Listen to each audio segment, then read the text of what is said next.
Hi, I'm Kelly Howard, N6PNY, and I'm here in Scottsdale, Arizona, at the home of a living legend. A man who has dedicated his whole life to making this country a better place to live. His name is Senator Barry M. Goldwater, and he even does have his own radio station. Let's see it and meet him right now on Today's People. BBC World Service. Radio Australia. Radio Canada International. Hello. You spend a lot of time here. What do you use the most?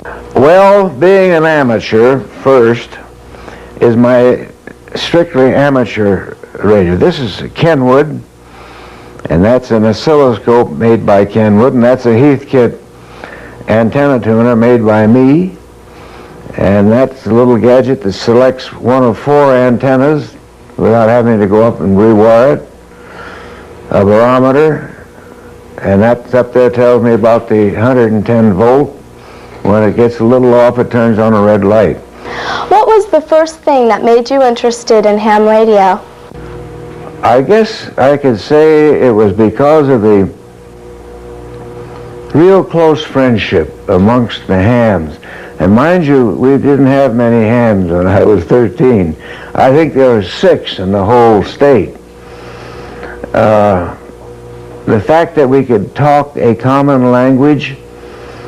The man I had my first job with was an automobile mechanic at the Chevrolet garage, and after working at night, he'd fool around with the wireless, and I worked for him. That we talked the same language, and that's been the way you'll find out no matter where you go and you run into a ham, you can sit right down and talk. How has ham radio affected your life? I don't think I can give you a real solid definitive answer, except I learned that people could talk to each other. And I learned that people you didn't even know had a common interest in something you had interest in.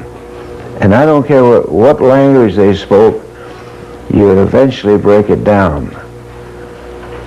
I think that's the greatest thing I learned out of ham radio.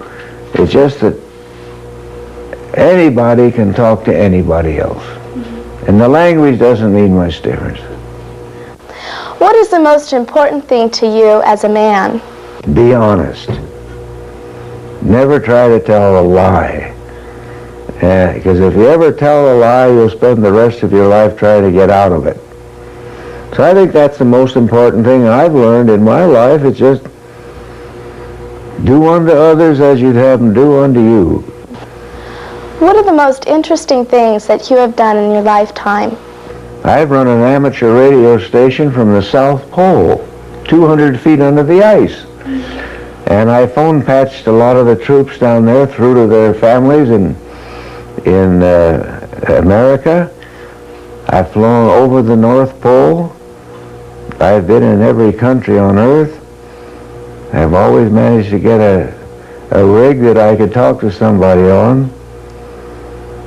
I think communication has been the part of my life that I cherish, because I've learned a lot from it. As a teenager growing up in the 80s, what do you think you would take an interest in? If I were born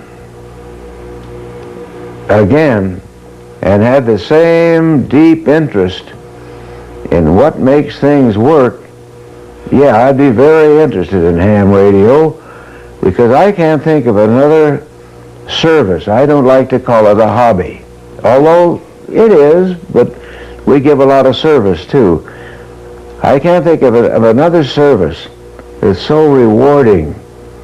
I don't know of a young person that I've met that doesn't have a deep interest in something. How do you feel others view you from afar? Well, I think if they're in the right mind, they'd never want to be me.